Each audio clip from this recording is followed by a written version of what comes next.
Assalamualaikum warahmatullahi wabarakatuh. Saya Tri Indah Estiani. Pada materi kelima tentang pelatihan mata kuliah MSDM 3 SKS ya. Nanti ada 15 slide. Tapi empat halaman itu nanti tentang pertanyaan ya, cuma pilihan berganda. Ini 3 SKS untuk Fakultas Ekonomi dan Bisnis Program Studi Manajemen SDM ya.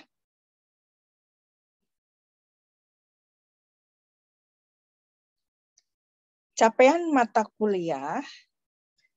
pembelajaran mata kuliah ini ya, CPMK, mampu menguasai konsep teoritis dalam usaha pengembangan SDM, pelatihan, pendidikan, karir, promosi, dan pemindahan sesuai dengan bidang keahliannya. Sub CPMK, mahasiswa mampu menjelaskan pengertian pelatihan. Kemudian materi pembelajarannya, pelatihan, yang pertama adalah langkah-langkah pelaksanaan pelatihan. Yang kedua, tujuan pelatihan. Yang ketiga, metode pelatihan dan pengembangan.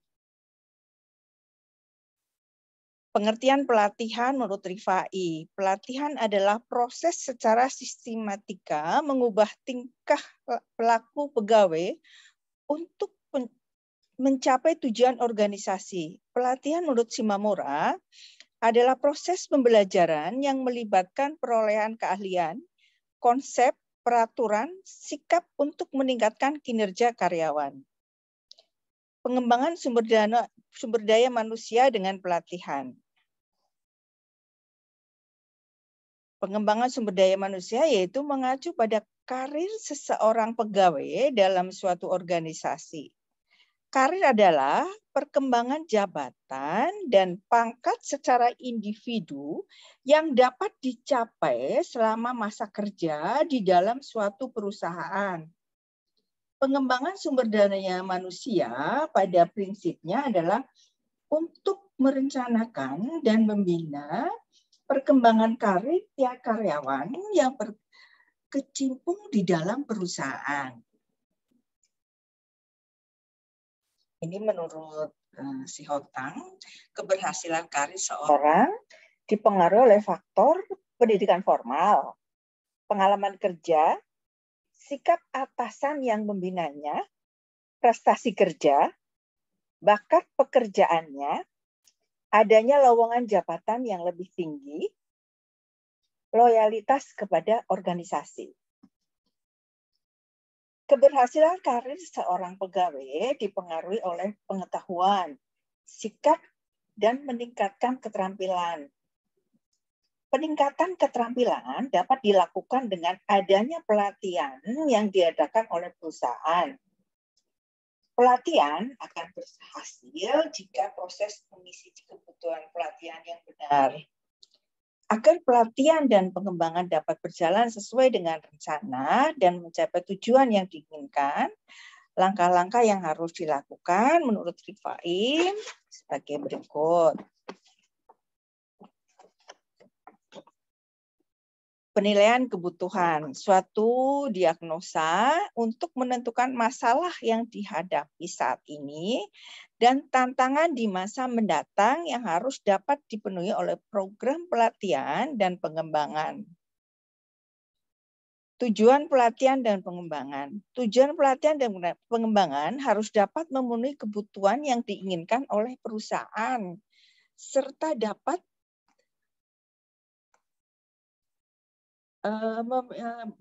membutuhkan tingkah laku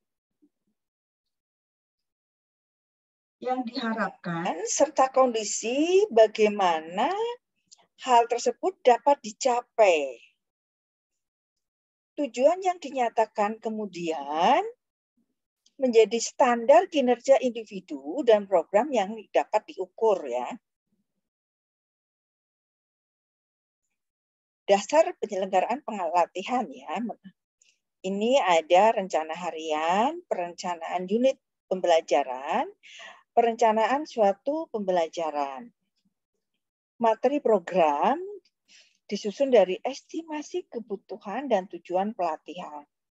Kebutuhan dalam bentuk keahlian khusus, menyajikan pengetahuan yang diperlukan, atau berusaha untuk mempengaruhi sikap bagaimana materinya program harus dapat memenuhi kebutuhan perusahaan dan peserta pelatihan. Prinsip pembelajaran, pelatihan dan pengembangan akan lebih efektif jika metode pelatihan disesuaikan dengan sikap pembelajaran peserta dan jenis pekerjaan yang dibutuhkan oleh perusahaan. Prinsip pembelajaran merupakan suatu guideline di mana proses belajar akan berjalan dengan efektif ya. Semakin banyak prinsip yang direfleksikan dalam pelatihan, semakin efektif pelatihan tersebut. Ini langkah-langkah pengembangan dan pelatihan. Ada penilaian kebutuhan, tujuan pelatihan dan pengembangan, kemudian ada materi program, prinsip pembelajaran, program aktual, kemudian keahlian, pengetahuan, kemampuan bekerja, kemudian tujuan pelatihan dan pengembangan ini nanti ada kriteria evaluasinya, kemudian dievaluasi dan ada umpan baliknya. Tahapan-tahapan dalam pelatihan nih ya, ada beberapa assessment, analis training, needs.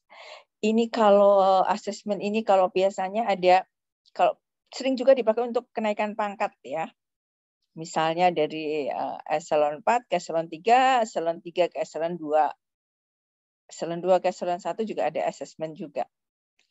Ini juga desain ya, delivery, kemudian ada evaluation.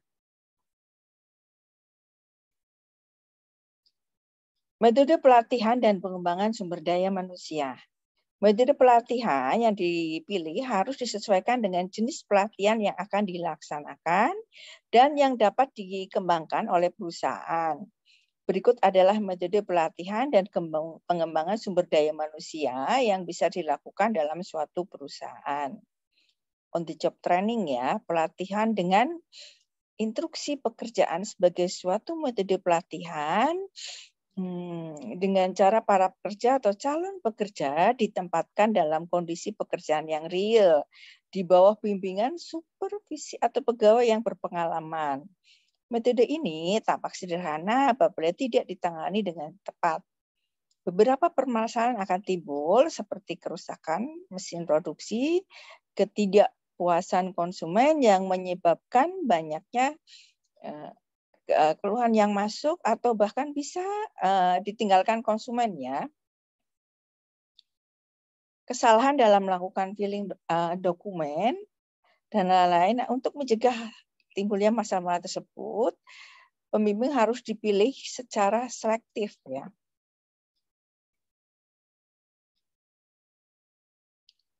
Kemudian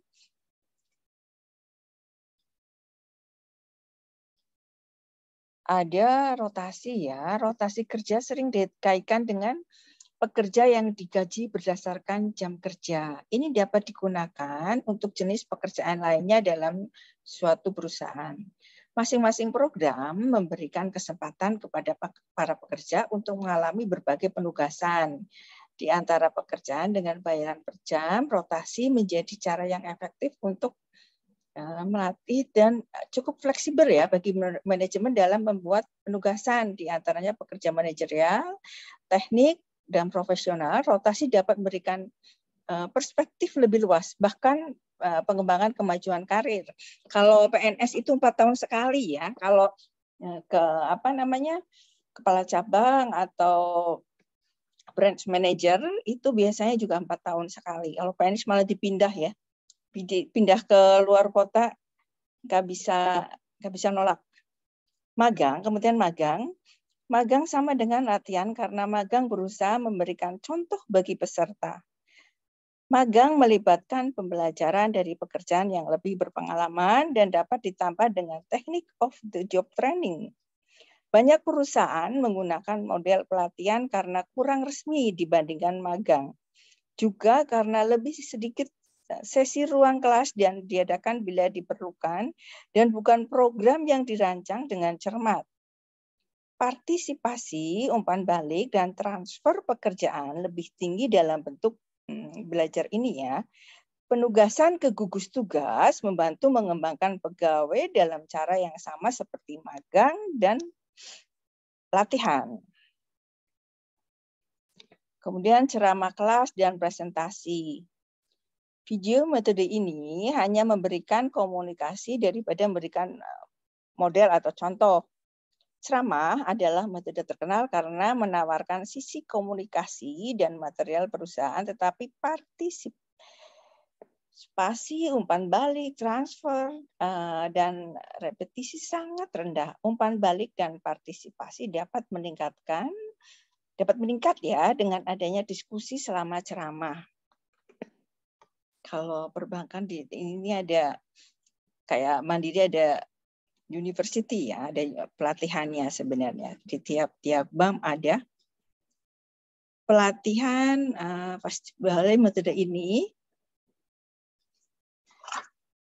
Pelatihan vestibular, metode ini memungkinkan adanya transfer ya, repetisi dan partisipasi serta material perusahaan bermakna dan umpan balik agar pelatihan tidak mengganggu operasional rutin. Beberapa perusahaan menggunakan pelatihan vestibular terpisah dibuat dengan peralatan yang sama yang akan digunakan dalam pekerjaan.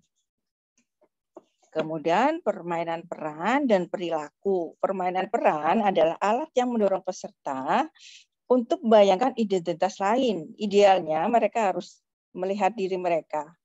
Pengalaman ini menciptakan empati ya dan toleransi yang lebih besar terhadap perbedaan individual, dan karenanya cara ini cocok untuk pelatihan keanekaragaman yang bertujuan untuk menciptakan kondisi kerja yang kondusif bagi beraneka ragam tempat kerja. Teknik ini juga digunakan untuk mengubah sikap, juga membantu mengembangkan keterampilan interpersonal. Kemudian ada case study ya.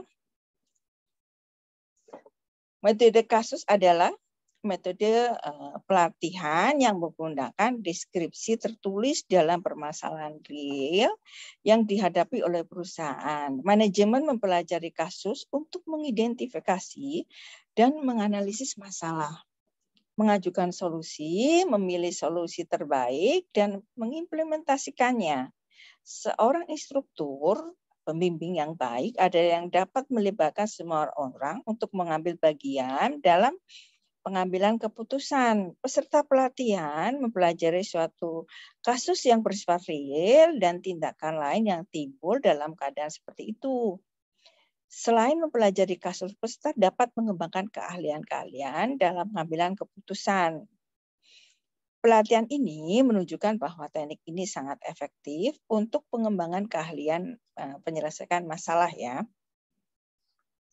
Kemudian ada simulasi. Pelatihan simulasi dapat dibagi menjadi dua, yaitu simulasi yang melibatkan simulator yang bersifat mekanik dan mengandalkan aspek-aspek utama dalam suatu situasi kerja. Metode ini hampir sama dengan vestibular ya. Simulator, kemudian ada simulator komputer. Untuk tujuan pelatihan dan pengembangan model ini sering berupa games. Para pemain membuat keputusan dan komputer menentukan hasil yang terjadi sesuai dengan kondisi yang telah diprogramkan dalam komputer. Teknik ini biasanya digunakan untuk melatih para manajer yang mungkin tidak boleh menggunakan metode trial and error untuk mempelajari pembuatan keputusan. Ini ada latihan ya.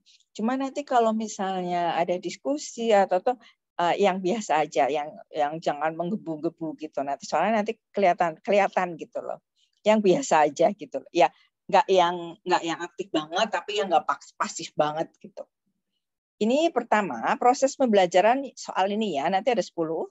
Proses pembelajaran yang melibatkan perolehan keahlian konsep, peraturan, sikap untuk meningkatkan kinerja karyawan adalah nomor 2, meningkatkan karir seseorang pegawai dalam suatu organisasi, yaitu 3, perkembangan jabatan dan pangkat secara individu yang dapat dicapai selama masa kerja di dalam suatu perusahaan, itu apa? 4, seorang pegawai dipengaruhi oleh pengetahuan, sikap, dan meningkatkan keterampilan. Nomor 5, suatu diagnosa untuk memetakan masalah yang dihadapi saat ini dan tantangan di masa mendatang yang harus dapat dipenuhi oleh program pelatihan dan pengembangan adalah apa ya? Kemudian nomor 6, memutakhirkan keahlian para karyawan sejalan dengan kemajuan teknologi melalui pelatihan karyawan dapat mengaplikasikan teknologi baru secara efektif. Pilihannya ya. Nomor 7, suatu urutan instruksional yang dikembangkan secara khusus yang umumnya disajikan dalam satu kali pertemuan kelas. Rencana ini dibutuhkan bagi pelatih. Pilihannya A sampai E. 8, disusun dari estimasi kebutuhan dan tujuan pelatihan. Kebutuhan dalam bentuk keahlian khusus, menyajikan pengetahuan yang diperlukan, atau berusaha untuk mempengaruhi sikap adalah yang ke-9, suatu pedoman di mana proses belajar akan berjalan dengan efektif. Prinsip ini direfleksikan dalam pelatihan adalah, kemudian nomor 10, pelatihan dengan instruksi pekerjaan sebagai suatu metode pelatihan dengan cara pekerja atau calon pekerja ditempatkan dalam kondisi pekerjaan yang real di bawah bimbingan supervisi atau pegawai yang berpengalaman adalah. Udah sampai di sini dulu. Billahi taufik wal hidayah. Wassalamualaikum warahmatullahi wabarakatuh. Sekali lagi ini tanpa editan ya. Jadi dimaklumi ya. Dimaklumi aja. Kalau nggak bisa dimaklumi, ya dipaksa dimaklumi ya.